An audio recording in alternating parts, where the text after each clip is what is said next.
देखो, तुम जीवन में संसार में रहते हो और कभी अपने शरीर में रहते हो। दोनों एक ही है, शरीर और संसार दोनों एक ही है। जो संसार में है वो तुम्हारे शरीर में है, जो शरीर में वो संसार में।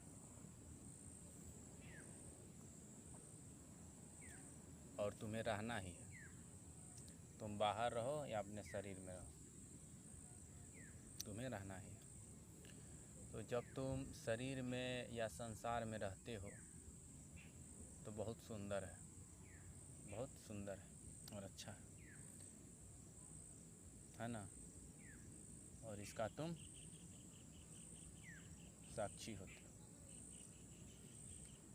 हो और तुम्हें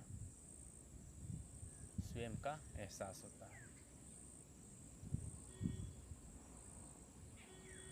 स्वयं के चेतन का एहसास होता है। तुम आनंदित और प्रसन्न होते हो। लेकिन तुम्हारी समस्याएं तब बहुत अधिक बढ़ जाती है जब तुम, और तुम पर मुसीबत आ जाती है जब तुम किसी बिंदु पर अटक जाते हो। जैसे संसार को तुम देख रहे हो या अपने शरीर को देख रहे हो, संसार में सब चीज़ आता है, रिश्ते, परिवार, कुछ भी, तुम उसमें अटक जाते हो।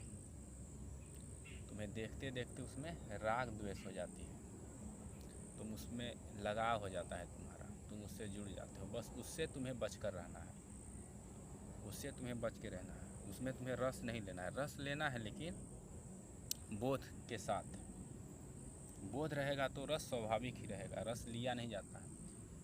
जब तुम देखते हो तो रस ही रस है, आनंद ही आनंद है। लेकिन जब तुम जुड़ जाते हो तो तुम्हारा वो कलह और दुख बन जाता है।